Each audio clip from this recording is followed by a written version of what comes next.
నానొప్ప విప్రుండు మానధనుడు విజ్ఞాని రాగాది విరహిత స్వాంతుండు శాంతుండు ధర్మవత్సలుడు ఘనుడు.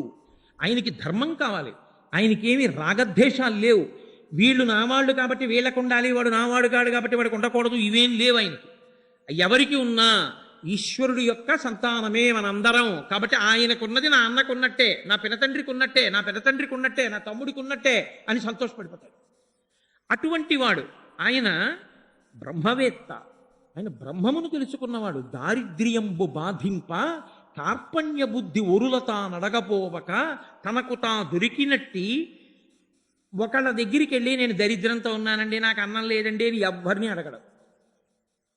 ఆ సమయానికి ఈశ్వరుడు ఏదో ఆయన చేతిలో ఏదో పడేటట్టు చేశాడనుకోండి, ఎవరో అలా పెడుతుంటే ఆ పూటకి 4 జామకాయలు ఇచ్చారు, చాలా సంతోషపడి. ఆకలి తీరడానికి ఈశ్వర 4 జామకాయలు ఇచ్చావు, వంకాయ కూర అన్నం తింటే ఎంతో 4 జామకాయలు తిన్నా అంతే, కాబట్టి 4 జామకాయలు ఇచ్చావా ఆకలి తీరడానికి, సంతోషంగా 4 జామకాయలు పట్టుకొస్తాడు, 4 జామకాయలు కోసుకుంటాడు, పిల్లలకి భార్యకి పెడతాడు, తాను తింటాడు. తప్ప నాకు ఇది ఇవ్వలేదు ఈశ్వరుడు అంటాం ఆయనకి రాదు. ఏది ఇచ్చాడో దానికి తృప్తి పడతాడు. అది కుచేలుడు అంటే. కుచేలుడు దరిద్రుడని, కుచేలుడు పనికిమాలినవాడని, కుచేలుడు ఏడిచాడని భాగవతంలో లేదు. కుచేలుడు పరమతృప్తితో బతికాడు అనే ఉంది శాస్త్రంలో. అందుకే ఆయనకి తన ఇంట తన భార్యా పిల్లలు ఆకలితో పొందుతున్నటువంటి బాధ కూడా గుర్తులో లేదు. ఎందుచేత అంటే లోకంలో ఒక పెద్ద చిత్రమైన పరిస్థితి ఉందండి. అది అర్థం కాకపోతే అవతలవాడు పిచ్చేళ్లే కనబడతాడు. పరమాచార్య స్వామి వారు మహానుభావుడు, నడిచే దేవుడని పేర్గాంచినటువంటి మహాపురుషులు చంద్రశేఖరేంద్ర సరస్వతి మహాస్వామి. అటువంటి వారికి పూర్వాశ్రమంలో ఒక్కతే చెల్లెలు. ఆయన ఇలా సంకల్పం చేస్తే బంగారు కాసులు తీసుకొచ్చి పెట్టేస్తారు శిష్యులు. పరమదరిద్రంతో ఉంది చెల్లెలు. ఆయన దగ్గరికి వచ్చి అడిగారు, అయా పూర్వాశ్రమంలో మీకు ఒక్కతే చెల్లెలు అంత దరిద్రంతో ఉంది, మీకు చెప్పకుండా ఇస్తే మీరు ఒప్పుకోరు, మీరు అనుగ్రహించండి, ఆవిడికి మేము సాఫీగా జీవితం గడవడానికి ఏర్పాటు చేస్తా ఉన్నారు. ఆయన అన్నారు, ఇవ్వకండి. ఎందుకు ఇవ్వద్దని అడిగారు. గత జన్మలలో చేసుకున్నటువంటి పాపం ఈ జన్మలో దరిద్ర రూపంలో పోతోంది. మీరు ఇంకొకలా నన్ను అడ్డుపెట్టి ఆదుకుంటే ఇంకో జన్మలో కూడా అనుభవించవలసి వస్తుంది, ఈ జన్మలో అనుభవించేనివ్వండి. అంత తృప్తితో ఉంటారు మహాపురుషులు. ఒక బాధ కలిగిన గత జన్మలో చేసిన పాపం ఏదో పోయిందంటాడు తప్ప ఇప్పుడు నాకు బాధ ఈశ్వరుడు పెట్టాడు అండవు. అంత తృప్తితో ఉంటారు. అటువంటి వాడు కుచేలుడు అంటే. అందుకే ఆయనకి తెలియదు అసలు బాధ. ఒకనాడు భార్య చెప్పింది ఇంటికి వస్తే, ఏమండి పిల్లలు ఆకలితో పెదవులను నాలుకతో నాక్కుంటున్నారు, కారణం ఏంటంటే వాళ్ళు తినవలసినది తినక వాళ్ళ మూతులు ఎండిపోతే తడి కోసం మూతులు నాక్కుంటున్నారండి, కాబట్టి వాళ్ళు తినడానికి ఏదైనా కావాలి, మీరు ఈ పూటకి అంటారా, మీరు అలా వెడుతుండగా ఎవరు మీ చేతిలో ఏం పడేస్తారో దానితో తృప్తి పొందిపోతారు. నేను ఒకప్పుడు కొవ్వూరు ఉపన్యాసాలు చెప్పడానికి వెడితే అక్కడ ఒక ఆయన చూశా, 2 పంచెలు ఆయన దగ్గర. నేను ఆశ్చర్యపోయాను, ఇలా పంచి వస్తే ఇలా తీసుకుని ఇలా ఇచ్చేసేవారు. చేస్తే ఏమంటే 2 పంచెలు ఉంచుకున్నారేమి అని అడిగానంటే ఆయన అన్నారు, ఎందుకంటే ఒంటి మీద ఒకటి దండం మీద ఒకటి, అది ఆరిన తర్వాత మళ్ళీ ఇది చిరిగిపోతే అప్పుడు ఇంకో పంచి ఉంచుకుంటాను, అన్నీ ఉన్నా 2 కదండి వాడేది, ఎందుకంటే ఇంకా 3వ పంచి నాకు ఇంకోళ్ళకి అవసరం ఉంటుందని ఇచ్చేశాను. నేను తెల్లబోయే వాళ్ళు కదా అసలు బ్రహ్మజ్ఞానులు అంటే, వాళ్ళది కదా నిత్యతృప్తి అంటే. ఈయనరా ఈశ్వరుడికి దగ్గరగా ఉండేవాడు అనిపించింది నాకు. కాబట్టి రాగాది విరహిత స్వాంతుండు శాంతుండు ధర్మవత్సలుడు ఘనుడు బ్రహ్మవేత్త దారిద్ర్యంబు బాధింప కార్పణ్య బుద్ధి ఒరులతా నడగపోవక తనకు తా నవ్వినట్టి కాసు 10,000 నిష్కములుగా తలంచి దారాపుత్రాదులను ఒక విధంబున పోషించుచుండునంత. ఒక కాసు దొరికితే 1 కోటి రూపాయలు వచ్చినంత సంతోషపడిపోయి జీవితం గడిపేసేవాడు. సంతోషోహి ద్విజన్మనాం అంటారు వ్యాసుల వారు దేవి భాగవతంలో. బ్రాహ్మణుడు అన్న మాటకు అర్థం ఏంటంటే ఎప్పుడూ నిత్యతృప్తుడు, సంతోషంగా ఉండేవాడు. యతీనాం భూషణం జ్ఞానం సంతోషోహి ద్విజన్మనాం ఉద్యమం శత్రుహననం భూషణం భూతిమిచ్చతాం. శత్రువుని చంపగలిగిన వాడు క్షత్రియుడు, సంతోషంగా ఉండేవాడు బ్రాహ్మణుడు, జ్ఞానంతో ఉండేవాడు యతి. తప్ప ఇంకోలా ఉండి పేర్లు పెట్టుకోవడం కుదరదు అన్నారు వ్యాసుల వారు. కాబట్టి ఆయన బ్రాహ్మణుడు పరమ సంతోషంతో పరమతృప్తితో ఉంటున్నాడు. భార్య చెప్పింది, ఏమయ్యా మరి బిడ్డలు ఇంత కష్టపడుతున్నారు, మీకు తృప్తిగా ఉంది, ఇలా వెళ్ళినప్పుడు మీ చేతిలో జామకాయో బాదంకాయో లేకపోతే 4 నేరేడు పళ్ళు ఏవి దొరికితే పట్టుకొస్తారు, ఏమీ లేవు. అలా వెడుతున్నప్పుడు నేరేడు పళ్ళు రాలిపోయింది, చక్కగా ఆకులో పట్టుకుని ఇంటికి వస్తాడు, ఇదిగో నేరేడు పళ్ళు తిని మంచినీళ్ళు తాగుతాడు. ఆయనకి తృప్తి అంతే.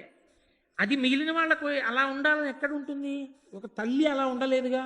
అందుకని ఆవిడంది, మీకు సఖుడు కాబట్టి కృష్ణుడి దగ్గరికి వెళ్ళండి, ఆయన పరమైశ్వర్యవంతుడు కాబట్టి ఆయన ఇస్తాడు. మీ దరిద్రాన్ని చూస్తే ఇవ్వకుండా ఉండడు, నాతో చదువుకున్నవాడు అని ఇస్తాడు కాబట్టి వెళ్ళండి. ఆయన అన్నాడు, దరిద్రంగా ఉన్నాను అని చెప్పడానికి వెళ్ళనా కృష్ణుడి దగ్గరికి? వెళితే నాకు డబ్బు లేదయా అని చెప్పనా అంటే ఆయనకి ఎంత తృప్తో చూడండి. నాకు లేకపోవడం ఏమిటి, పెడుతున్నాడుగా, పెట్టబట్టేగా బతికున్నాను అని. వెళ్ళి అడగనా? అలా అడిగితే ఇస్తాడా అన్నాడు. అంటే ఆయన ఉద్దేశం ఏంటంటే అడగకుండా ఇవ్వట్లేదా ఇవన్నీ?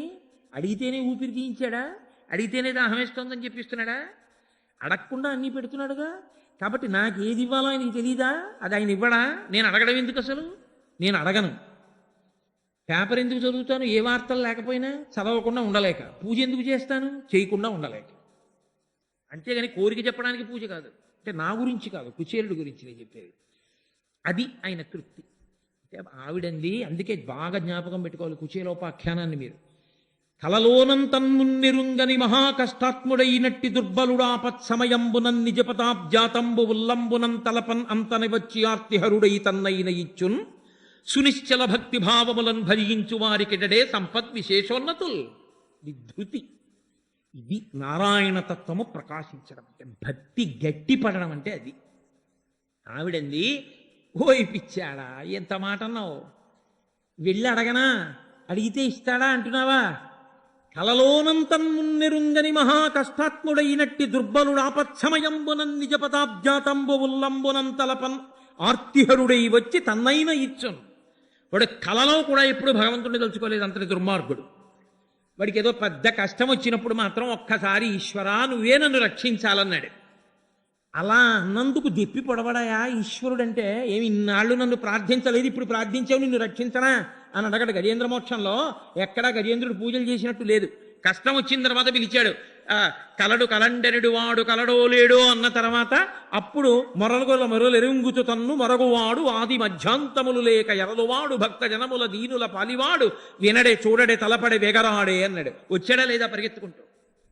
కాబట్టి ఎప్పుడూ అసలు ఈశ్వరుణ్ణి తలుచుకోని వాడు కూడా ఒక్కసారి తలుచుకున్నమంత మాత్రం చేత పరిగెత్తుకుంటూ వచ్చి అడిగింది ఇవ్వడం కాదు, అయ్యో అయ్యో అయ్యో అయ్యో నన్ను తలుచుకున్నావా నాన్న అని తనని తాను ఇచ్చేసుకుంటాడు. అంతటి దయాళువయ్యా ఈశ్వరుడంటే. లేకపోతే ఇవన్నీ ఎలా చేస్తున్నాడయా మనకి నారాయణుడై? కాబట్టి ఆయన జగత్స్వామి. స్వామి అంటే అన్నీ తనవిగా ఉన్నవాడు, స్వం. కాబట్టి ఆయన దగ్గరికి వెళ్ళు, ఎందుకు ఇవ్వడు? తప్పకుండా ఇచ్చేస్తాడని. మహానుభావుడు అలాగే పెడతాను. కానీ నీవు చెప్పిన ఎట్లు రాజీవనేత్రు దర్శించబోవుట పరమ శోభనంబు. కానీ ఆ చక్రపాణికి ఇప్పుడు కానుకేమైనా కొంపోవ కలదే మనకు. పెడతాను కానీ స్నేహితుడి దగ్గరికి, గురువుగారి దగ్గరికి, ఈశ్వరుడి దగ్గరికి, పిల్లల దగ్గరికి, రోగుల దగ్గరికి, ఇటువంటి వాళ్ళ దగ్గరికి వెళ్ళినప్పుడు రిక్తహస్తాలతో వెళ్ళకూడదు. కాబట్టి ఏమైనా పట్టుకెళ్ళాలిగా. పట్టుకెళ్ళడానికి ఏమైనా ఉందా మన ఇంట్లో అని అడిగాడు. ఇన్నాళ్ల నుంచి ఎప్పుడు మనం తినడానికి ఉందా అని అడగని వాడు కృష్ణ దర్శనానికి వెళ్ళేటప్పుడు మాత్రం ఆయనకి పట్టుకెళ్ళడానికి ఏమైనా ఉందా అని అడిగాడు. ఇది ఆయన భక్తి. అది కుచేలుడు అంటే ఆవిడంది పక్కిళ్ళకి వెళ్ళి తీసుకొచ్చినట్టు లేదు భాగవతంలో. వాళ్ళ ఇంట్లోనే కాసిన అటుకులు ఉంటే అటుకులు తీసి అతి కష్టం మీద మూటగట్టింది ఆయన ఉత్తరీయానికి. ఎందుకంటే అవన్నీ కన్నాలే, దాన్ని ఎక్కడ మూట కడుతుంది? అటుకులు పైగా రాలిపోతాయి. ఏదో దాన్ని 2-3 మడతలేసి గట్టిగా ముడేసింది అనుకోండి, పిట్లిపోతుంది. అంత చివికిపోయిన బట్ట అయినా తృప్తి. అందులో కట్టి ఇవి పట్టుకుని వెళ్ళండి అని. గబగబా పాపం చాలా కష్టపడ్డాడు, నడిచాడు, వెళ్ళాడు, ద్వారకానగరాన్ని చేరుకున్నాడు. పరమేశ్వరుని యొక్క అనుగ్రహం భక్తితో వెంపర్లాట అంటూ ఉంటే అసలు ఈశ్వరుడు యొక్క ప్రతిస్పందన అన్నది ఎలా ఉంటుందో చూడాలి అంటే మీరు కుచేలోపాఖ్యానం చూడాలి. వెడుతూ ఆయన అనుకున్నాడు, సముద్ర మధ్యంలో ఉంది ద్వారకా నగరం, ఇన్ని బంగారు మేడలు, 16,000 మంది గోపికలు, మహదైశ్వర్యవంతుడు, ఆ కౌస్తుభం, ఆ పుట్టుమచ్చ, ఆ వనమాల, ఆ రుక్మిణి, సత్యభామ, ఈ హంసతూలికా తల్పాలు, ఈ పరివారం నన్ను పిలుస్తాడా? ఎప్పుడో కలిసి చదువుకున్న దరిద్రుణ్ణి ఇప్పుడు నన్ను గుర్తుపట్టి రావోయ్ కుచేలా అంటాడా? సరే, ఈశ్వరానుగ్రహం ఎలా ఉంటే అలా ఉంటుంది. పరమేశ్వరుడు నన్ను గుర్తుపట్టకుండా ఉంటాడా? ప్రేమించకుండా ఉంటాడా? అంతే సంతోషంగా పెడుతున్నాడు. ఆంతరంగిక మందిరం ఆయన స్నేహితుడిని చెప్పాడు. రుక్మిణీదేవితో కలిసి హంసతూలికా తల్పం మీద కూర్చుని ఉన్నాడు కృష్ణ పరమాత్మ. అంత దూరంలో గుర్తు పడతాడో పట్టడో 10 మందిలో అవమానంగా ఉంటుందని ఇలా వణికిపోతూ పాపం సిగ్గుతో వంగిపోయి వస్తున్నాడు. ఇక్కడ నుంచి చూశాడు, పాన్పు మీద ఉన్నాడు. అదేం హాలు కాదు, సింహాసనం కాదు, పోని కూర్చున్నది, అది బెడ్రూమ్. బెడ్రూమ్లోకి అందరూ రారు కదండి, ఎవరో బాగా ఆప్తులైన వాళ్ళే వస్తారు. నేను బాగా ఆప్తుండని చెప్పి వస్తున్నాడు ఆయన. తీరా వచ్చిన తర్వాత నువ్వెవరంటే ఎంత అవమానం. ఇక్కడి నుంచి చూసేట్టు ఇలా ఎవరు వస్తున్నారని దూరంగా వస్తున్నాడు. ఉరప్పంజరం కనబడుతూ బక్క చిక్కిపోయి ఇలా వంగిపోయి వాసన కొడుతున్నటువంటి మలిన వస్త్రాలతో వస్తున్నాడు కర్ర పట్టుకుని. చూశాడు, భేంటు ద్వారా కాని ఇప్పటికీ ఉంది. మా గోపాలకృష్ణ గారు మమ్మల్ని అందరినీ తీసుకెళ్లారు. కుచేరుడు కృష్ణుడు కలుసుకున్న ప్రదేశం సముద్ర మధ్యంలో. అక్కడ చూశాడు, కనిడాయంచనినంత కృష్ణుడు దళ కంజాక్షుడు ఆ పేద విప్రుని అశ్రాంత దరిద్ర పీడుతూ కృషి భూతాంగు జీర్ణాంబరున్, పైగా ఖండోత్తరీయున్. ఎటువంటి స్థితిలో ఉన్న కుచేలుడు, ఆయన ఏమి అశ్రాంత దరిద్ర పీడితూ, ఏదో ఒక్క క్షణం కూడా విడిచిపెట్టాడు దరిద్రం అయింది, అంత పీడిస్తోంది ఆయన. అశ్రాంత దరిద్ర పీడితు కృషీభూతాంగు, శరీరం అంతా చిక్కిపోయి ఎముకలు పైకొచ్చేసాయి. ఖండోత్తరీయున్, ఉత్తరీయం పూర్తిగా వేసుకోలేదు, చిరిగిపోయిన మొక్కొకటి ఎడంభుజం మీద వేసుకున్నాడంతే. ఖండోత్తరీయున్ హాస్య నిలయం. చూసిన వాళ్ళందరూ ఏమిట్రా అసలు అలా ఉన్నాడని వెర్రినవ్వులు నవ్వుతున్నారు. హాస్య నిలయం. అటువంటి వాణ్ణి చూచి సంభ్రమలోలుండై దిగన్ తల్పమున్, ఒక్కసారి ఆ పాన్పు మించి గభాలను దూకేశాడు. దూకేసి, అమ్మో కుచేలా నా ప్రాణమిత్రుడు వచ్చావా అన్నాడు. పరిగెత్తుకుంటూ వచ్చేశాడు. అవతలవాడిలో ప్రేమ ఉంటే పరమేశ్వరుడు ఎంత ఆర్తిని ప్రకటిస్తాడో చూడండి. పరిగెత్తుకుంటూ వచ్చాడు, కౌగిలించేసుకున్నాడు. కుచేలా వచ్చావా, ఎన్నాళ్ళ కనపడ్డావయ్యా అన్నాడు. ఆ చెయ్యి పట్టుకున్నాడు, నడుం చుట్టూ చెయ్యేశాడు, తీసుకెళ్ళాడు. రుక్మిణీదేవితో కలిసి తాను పడుకునేటటువంటి హంసతూలికా తల్పం మీద పడుకోబెట్టాడు.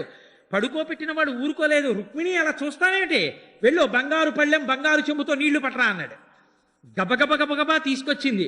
అట్లు కూర్చుండపెట్టి కనక కలిస సలిలమున కాళ్ళు కడిగి నెయ్యమునత జలంబు భక్తి మస్తకమున చల్లుకొని మలయజంబు నొడల జొబ్బిల్లనలది. ఆ వచ్చిన వాడిని గబగబా తీసుకొచ్చి ఆ పాన్పు మీద కూర్చోబెట్టాడు. రుక్మిణి పట్రా అన్నాడు. ఓ బంగారు పళ్ళెం తీసుకొచ్చి కుచేరుడి కాళ్ళ కింద పెట్టాడు. పోయి చెంబుతో నీళ్ళు అన్నాడు. రుక్మిణీదేవి అనగా ఆదిలక్ష్మి అయిన రుక్మిణితోడ క్రీడ సల్పుచున్న కృష్ణు చూచి పట్టణంబులోని ప్రజలుల్లసిల్లిరి ప్రీతులగుచు ముక్త భీతులగుచు అంటారు పోతన గారు. ఆదిలక్ష్మి ఆవిడ నీళ్లు పోస్తోంది. కృష్ణ పరమాత్మ కుచేరుడి కాళ్ళు కడిగాడు. కాళ్ళు కడిగి భక్తి జలంబు తన మస్తకమున దాల్చి ఆ నీళ్లు తీసుకుని తన తల మీద చల్లుకున్నాడు. రుక్మిణీదేవి తల మీద చల్లాడు, భార్యల తల మీద చల్లాడు. చల్లి మలయజంబు నొడల జొబ్బిల్ల నల్లది ఆ గంధం తీసుకొచ్చాడు.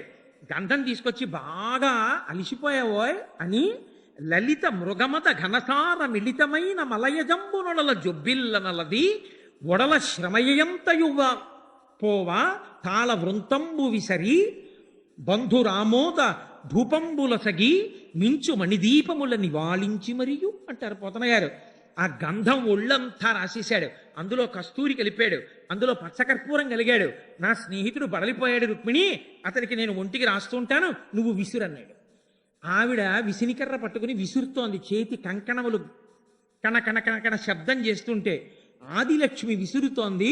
శ్రీమన్నారాయణుడు అయినటువంటి కృష్ణ భగవానుడు ఆయన ఒళ్ళంతా గంధం రాసి ఆయనకి దీపాలతో హారతిచ్చి ఆయనకి మంచి ధూపం వేసి కూర్చోపెట్టి ఎన్నాళ్ళకొచ్చావోయని లోపలికి తీసుకెళ్లి మధుర పదార్థాలు పెట్టి మంచి కర్పూర తాంబూలం తీసుకొచ్చి ఆయన నోట్లో పెట్టి బాగా దగ్గరగా జరిగి మాట్లాడుతుంటే అక్కడ ఉన్నటువంటి వాళ్ళందరూ చెలికెత్తెలు చూసి ఎట్టి తపంబు చేసెనకు ఈ ధరణి దివిజేశ్వరుండు తొల్పామున యోగి విస్ఫుటదుపాస్యకుడై దనరారు జగత్స్వామి రమాధినాథు నిజ పర్యంకముపైనున్నవాడు ఎట్టి మహనీయ యోగ్యులకు లభ్యమగునే.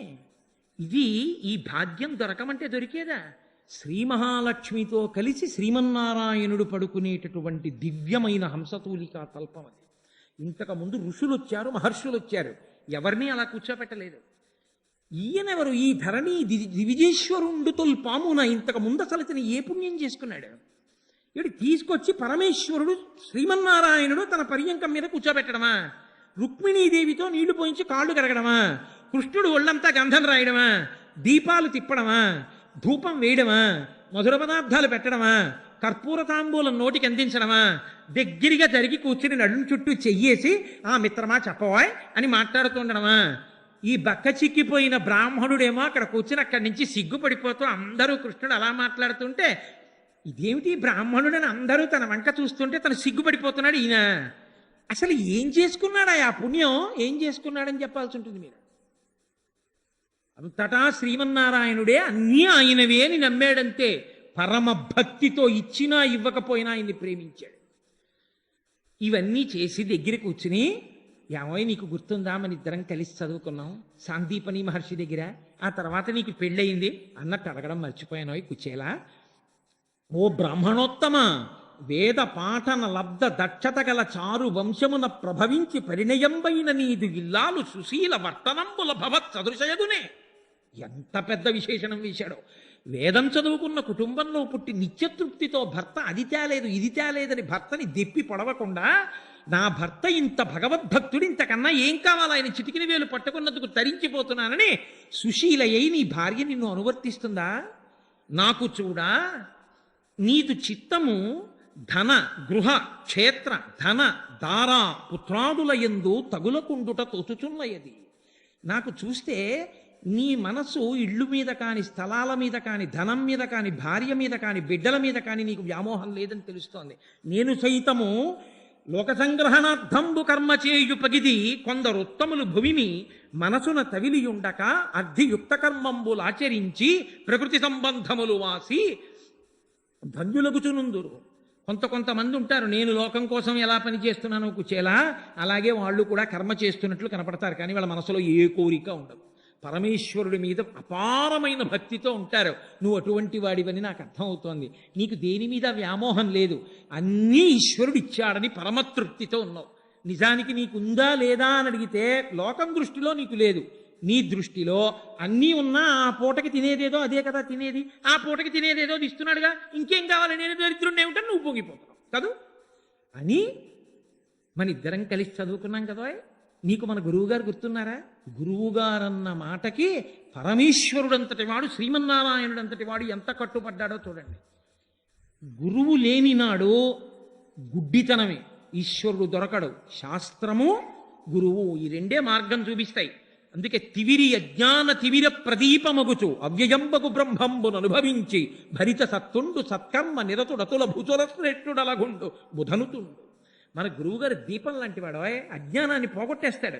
ఎంతటి మహానుభావుడు సాందీపని మహర్షి. మనం కలిసి చదువుకునేటటువంటి రోజులలో నేనేమైనా ఎక్కువ సమయం తీసుకుంటున్నానండి? లేదు కదా. మనం సాందీపని మహర్షి దగ్గర చదువుకునే రోజుల్లో ఒక విచిత్రమైన సంఘటన జరిగింది. నీకు గుర్తుందా కుచేలా? ఒకరోజు సాయంకాలం మన్ని పిలిచి గురుపత్ని ఒక ఆజ్ఞ ఇచ్చారు. ఒరే వెళ్ళి కాసిని సమిధలు వంట చెరుకు తీసుకురండిరా అన్నారు. మన ఇద్దరం అడవిలోకి వెళ్ళాం. తీరా మనము అడవిలోకి వెళ్ళాం, సూర్యాస్తమయం అయింది, పెద్ద పెద్ద మబ్బులు వచ్చేసాయి, ఏనుగు యొక్క తొండములు ఎలా ఉంటాయో అటువంటి ధారలు, ఎత్తుపల్లములు కలిసిపోయాయి.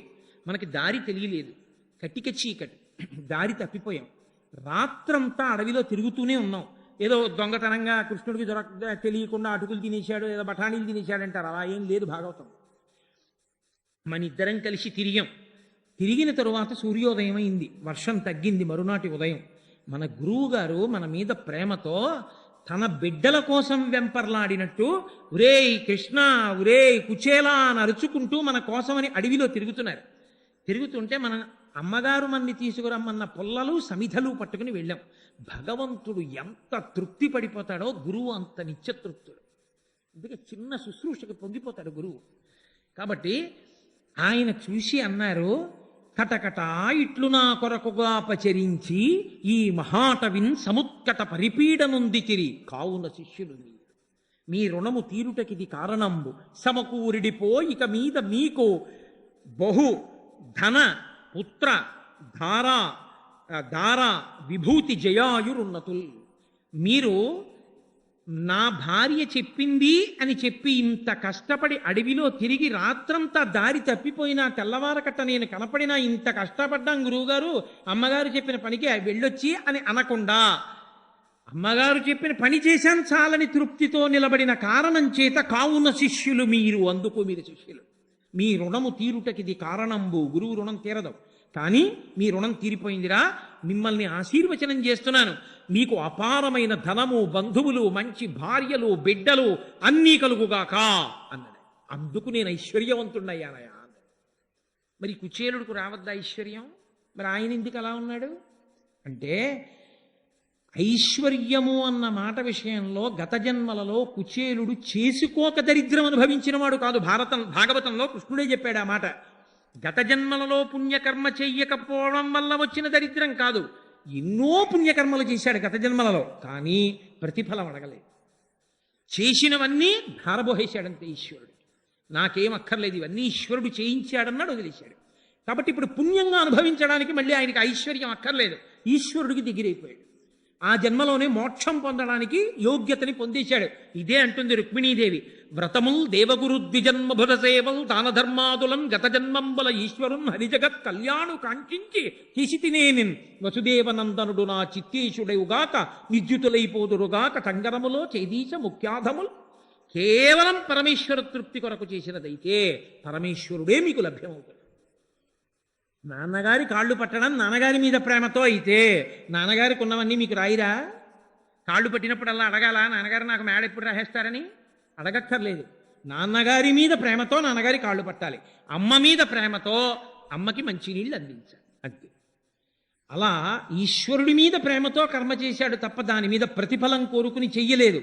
అందుకే ప్రతిబంధక స్వరూపమైనటువంటి ఐశ్వర్యాన్ని కానీ లేకపోతే ఏదో అనుభవించేస్తే పోయే పుణ్యంగా కానీ ఈశ్వరుడు దాన్ని మార్చలేదు, తనకి దగ్గర కావడానికి మార్గం చేశాడు.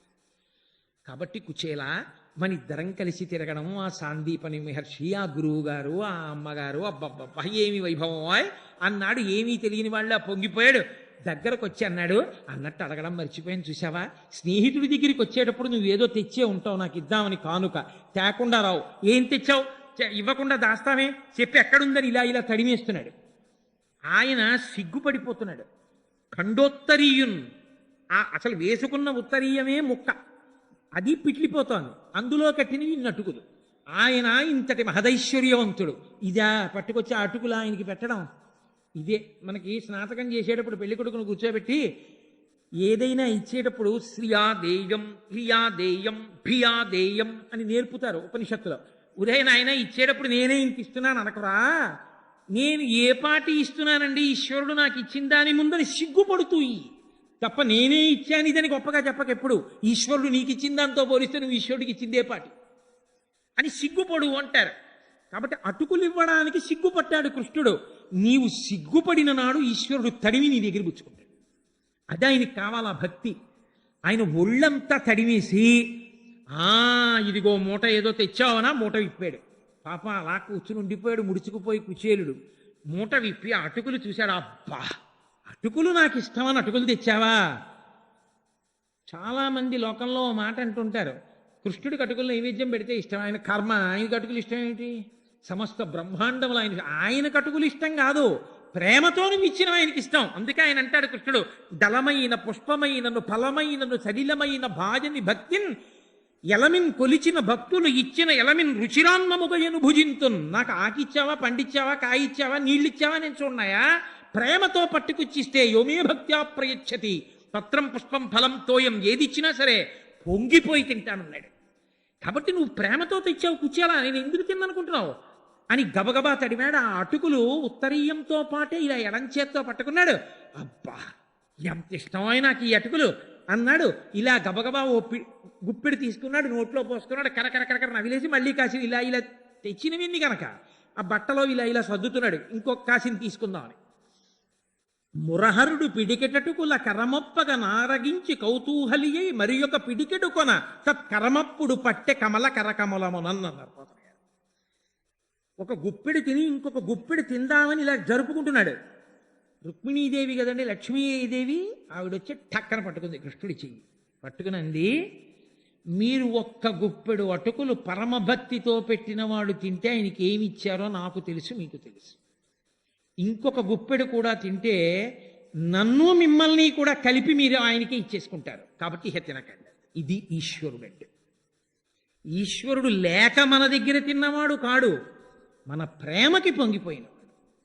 మనం ఏది ఇచ్చామన్నది కాదు, మనం ఎంత భక్తితో ఇచ్చామన్నది కావాలా. భక్తి అన్న మాటకు అర్థం మీకు చెప్పా. ఎలా అడుగుజాడలు పట్టుకుంటే మనసు ఉద్భుతమవాలో మీకు నేను చెప్పాను. ఆ భక్తితో మీరు నిలబడి ఏది పెట్టండి ఆయన పొంగిపోతాడు. అది నారాయణుని చేరడానికి మార్గం. అందుకు దొరుకుతాడు నారాయణుడు. అంతేకాని ఇది చేస్తే నారాయణుడు దొరుకుతాడని శాస్త్రంలో ఎక్కడా ఏం లేదు. దానికి సోపానమును ఇలా అని చెప్పడం చాలా కష్టం. భక్తి పరమ ప్రధానమైన సాధనం. అందుకే మోక్ష సాధన సామాగ్ర్యాం భక్తిరేవ గరీయసి అంటారు శంకర భగవత్పాదులు. కాబట్టి ఇప్పుడు ఆ అటుకులు రెండవసారి తిననివ్వలేదు రుక్మిణీదేవి. అయిపోయింది. రాత్రి పడుకున్నాడు, మంచి హంసతూలికా తల్పం ఇచ్చాడు, నిద్రపోయాడు. కుచేలుడు లేచాడు, మరో రోజు స్నానం అనుష్ఠానం చేసుకున్నాడు. పాపం ఆ మాసిపోయిన బట్టే కట్టుకున్నాడు. కృష్ణ నేను వెళ్ళొస్తానన్నాడు. ఓ వెళ్ళిరావో అన్నాడు. వీధి దాకా వచ్చాడు. చక్కగా ఎంతో గౌరవించాడు, బయటికి దిగబెట్టాడు. వెళ్ళిరా కుచేలా అన్నాడు. వీధిలో నించున్నాడు. వెళ్ళిపోతూ వెళ్ళిపోతూ కుచేలుడు ఇలా వెనక్కి చూసినప్పుడల్లా ఓసారి చెయ్యి ఊపాడు. కుచేలుడు పరమ సంతోషంగా వెళ్ళిపోతున్నాడు ఇంటికి. అడిగాడా? వాళ్ళ ఆవిడ ఏం చెప్పింది వెళ్ళినప్పుడు? ఇంట్లో దరిద్రంగా ఉందాయా ఏమైనా అడుగు కృష్ణుండంది. అడిగాడా కృష్ణుణ్ణి? ఏమీ అడగలేదు.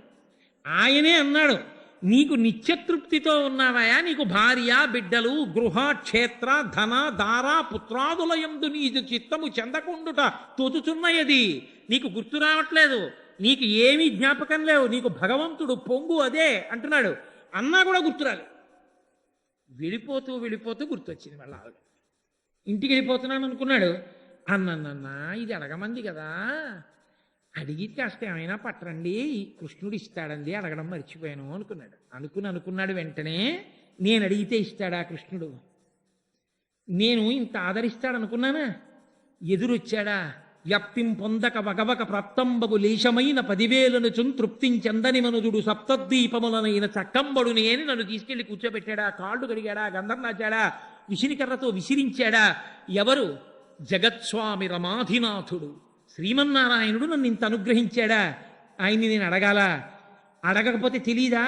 మా ఆవిడకి కాస్త ఏమన్నా డబ్బులు కావాలి, ఇంట్లో పిల్లలు బాధపడుతున్నారు అందన్న విషయం తెలీదా? మరి ఎందుకు ఇవ్వలేదు? చూసావా? డబ్బుల దగ్గరికి వచ్చేటప్పుడు మాత్రం ₹1 ఇవ్వలేదు. నేను తెచ్చిన అటుకులు మాత్రం తీశాడు అనలేదు. ఆయన ఏమన్నాడో తెలుసా అండి? శ్రీనిధి ఇట్లు నన్ను పచరించి ఘనంబుక విత్తమేమియున్ ఇయ్యకుండుట తోచుచున్నది.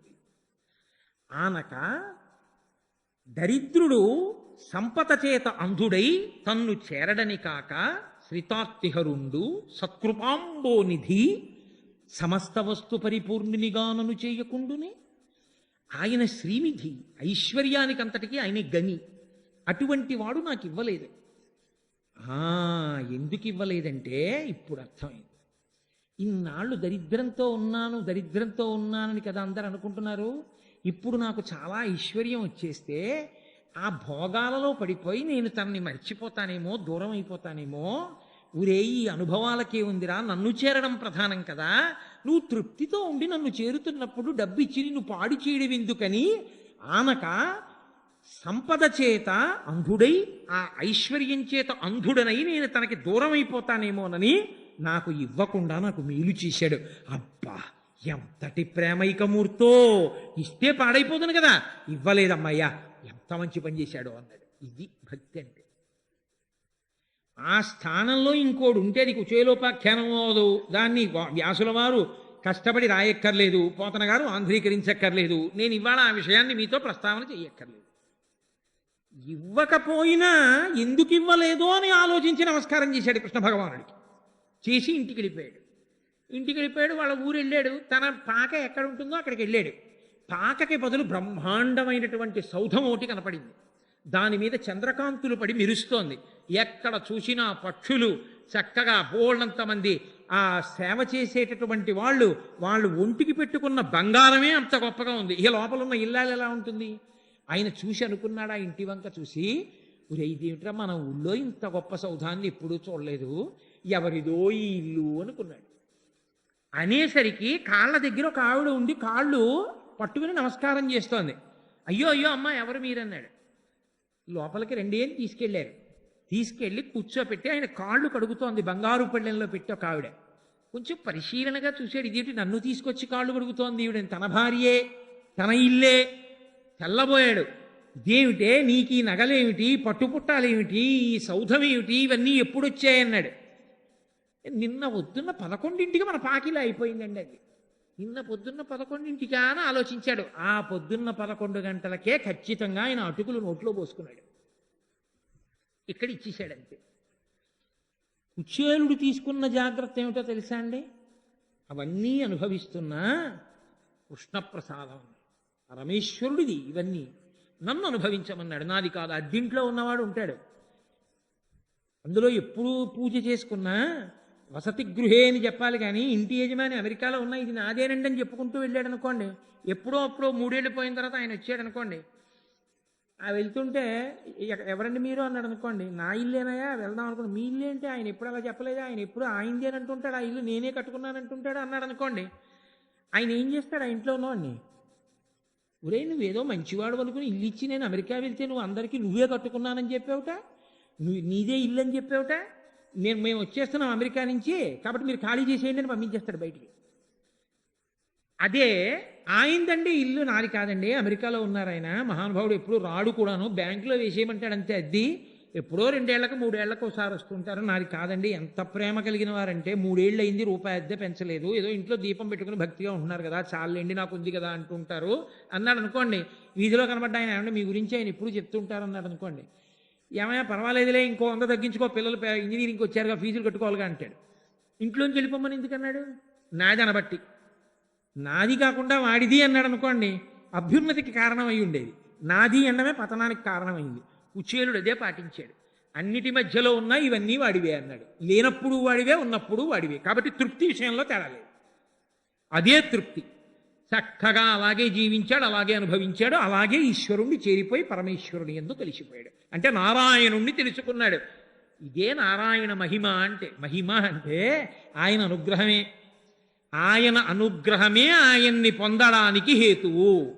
ఆయన అనుగ్రహము ఆయన్ని పొందడానికి హేతువైతే ఆయన అనుగ్రహాన్ని పొందడానికి హేతువు ఆయన పట్ల భక్తి. ఆయన పట్ల భక్తికి హేతువు ఈ సృష్టిని ఆధారం చేసుకుని పరిశీలనం చేస్తూ ఉండడమే. ఎప్పుడూ భగవంతుడితో అనుబంధాన్ని లోపల పెంచుకుంటూ ఉండడమే. ఎవడు ఇలా పెంచుకున్నాడో వాళ్ళందరూ నారాయణుణ్ణి చేరుకున్నారు, నారాయణుని ఎందుకు కలిసిపోయారు, ఆయన అనుగ్రహాన్ని రకరకాలుగా పొందారు. ఒక్కొక్కసారి ఆపదల్లోంచి గట్టెక్కారు ఆయన అనుగ్రహంతో, పరీక్షిత్తు లాంటి వాడిని దక్కించుకున్నారు. ఒక్కొక్కసారి ఆయన్ని నమ్ముకున్నటువంటి వాడు పెద్ద పెద్ద ఆపదలలోంచి గట్టెక్కి కాపాడబడ్డాడు. అది అన్ని వేళలా మోక్షమే అయి ఉండక్కర్లేదు, రకరకాలుగా ఉంటుంది ఆ రక్షణ. యుద్ధం అంతా అయిపోయింది కురుక్షేత్రంలో, అర్జునుడు వచ్చేసాడు, బావా యుద్ధం అంతా అయిపోయింది కదా, రామయ్య శిబిరంలోకి వెళ్ళిపోదాం అన్నాడు. కృష్ణుడు అన్నాడు, నువ్వు కిందకి దిగి నీ గాంధీవం, నీ అక్షయబాణ తూణీరాలు, కత్తులు, కఠార్లు, అదిగో లోపల ఉన్న శూలాలు, గొడ్డళ్ళు అన్ని దింపేసుకో ఆయుధాలు అన్నాడు. మహానుభావులైనటువంటి భీష్మ, ద్రోణ, కర్ణ, కృపాచార్యులు మొదలైనటువంటి మహాపురుషులు వేసినటువంటి అస్త్రముల శక్తికి అది ఎప్పుడో కాలిపోయింది. కానీ లోపల నువ్వు ఉన్నావని, నువ్వు కాలిపోకూడదని నిన్ను రక్షించడానికి నేను నిలబెట్టాను. పని అయిపోయింది కాబట్టి నిన్ను దిగమని దూరంగా పంపించి నేను దిగ్గానే కాలిపోవడానికి అనుమతించాను. ఇప్పుడు చెప్పండి, ఆయన్ని నమ్మి ఉన్నందుకు గాను సఖ్యభక్తితో కృష్ణుడు కాపాడబడలేదా? నారాయణ మహిమ కాదా? నారాయణ అనుగ్రహాన్ని పొందలేదా? కాబట్టి మీరు భగవంతుని యందు భక్తితో ఉండడమే, ఆ ప్రేమ మనసులో ఉప్పొంగడమే, ఆయనతో అనుబంధాన్ని ఏర్పరచుకోవడమే. ఆ అనుబంధాన్ని ఏర్పరచుకోవడానికి మీకు మనవి చేశా, కంటి పుసి చాలు అని. కంటి పుసి చాలు. కాబట్టి అనుభవించడం గొప్ప కాదండి, జనం అసహ్యించుకోకుండా బతకడం గొప్ప. ఎందుచేత అంటే ఒకానొకప్పుడు ఒక తల్లి నా దగ్గరికి వచ్చి ఆవిడ అన్నారు, నేను మిమ్మల్ని అల్లుడు గారిని పిలుస్తానన్నారు. చాలా పెద్ద ఆవిడ. నేను తెల్లబోయాను, నన్ను అలా ఎవరు అనరు. మహా అయితే పెద్దవాళ్ళు ఎవరైనా అంటారు, మీరు మా కొడుకు లాంటి వారు అంటారు తప్ప మీరు మా అల్లుడు లాంటి వారు, మిమ్మల్ని అల్లుడు గారిని పిలుస్తానని నన్ను ఎవరు అనలేదు ఇప్పటిదాకా. ఇదేమిటి ఈవిడ ఒక్కరు అల్లుడు గారు అంటానంటుంది ఏమిటి? నాకు నా భార్యతో ఎక్కువ అనుబంధం పెట్టుకుంటానంటాం, దాని వలన నాతో అనుబంధం తప్ప నా వలన దాంతో అనుబంధం కాదే, ఇదేం విచిత్రం అనుకున్నాను. ఆవిడంది, నాకు కొడుకన్న మాట మీద అసహ్యం. అతను నాకు కనపడుతుండేవాడు, నేను గౌరవంగా చూస్తుండేవాడిని. నాకు ఇది తెలిసిన తరువాత నేను అతని నమస్కారాన్ని స్వీకరించడానికి కూడా ఇక నేను అంగీకరించలేదు. ఎందువల్ల? మోసం చేసి కృతజ్ఞతతో బతుకుతున్న బతుకుని మీరు ఎలా హర్షించగలరు? అన్నీ వాడు మీకు ఇస్తున్నప్పుడు, దీన్ని పెంచడం దగ్గర నుంచి దీని ఊపిరి వరకు వాడిస్తున్నప్పుడు, వాడి పట్ల ప్రేమ కృతజ్ఞత లేని కృతజ్ఞుల బ్రతుకుని మీరు ఎలా సాగించగలరు? కాబట్టి ఆ ప్రేమ ఉద్భుతమైతే దాన్ని పెంచి పోషించి తాను లొంగి తానే మీకు వశుడవుతాడు. విమల జ్ఞాన విరక్తి ముక్తిన సగున్ వేయేల భూనాథ తత్కమలాధీశు కథా సుధారత నదీ కల్లోల మలాపరిభ్రమ మెవ్వానికినైన కర్ణయుగళీ పర్వంబు కాకుండునే అంటాడు. అందుకే మహానుభావుడు శుకబ్రహ్మ పోతన గారు భాగవతంలో. కాబట్టి అటువంటి శ్రీమన్నారాయణ తత్వం ఎవరి నుండి శబ్దము ఉత్పన్నమైందో శబ్దములు ఆయన్నే చేరాలి. అందుకే శబ్ద ఉత్పత్తి స్థానమునందు నిలబడిపోవడమే ఈశ్వరుణ్ణి చేరడం. నిశ్శబ్దములోంచి శబ్దం వస్తుంది. యథార్థ స్థితి మౌనం, నిశ్శబ్దం. అంటే ఆయన అక్కడ అందుతాడు అని. అందుకని యథోవాచో నివర్తంతే అప్రాప్య మనసా సహా అని అంత గొప్ప స్థితిని మనకి పెద్దలు అందించినటువంటి వైభవాన్ని ఒక్కరోజు ఉపన్యాసంలో ఈ పరమేశ్వరుడు నాతోటి పలికించినంత మేర మీకు అందించాను. రేపటి రోజున కూడా ఏదైనా అదిగో నాకు ఇచ్చినటువంటి అంశాల్లో ఒక అంశం గురించి ప్రస్తావన చేసే ప్రయత్నం చేస్తాను. రేపు మళ్ళీ సాయంకాలం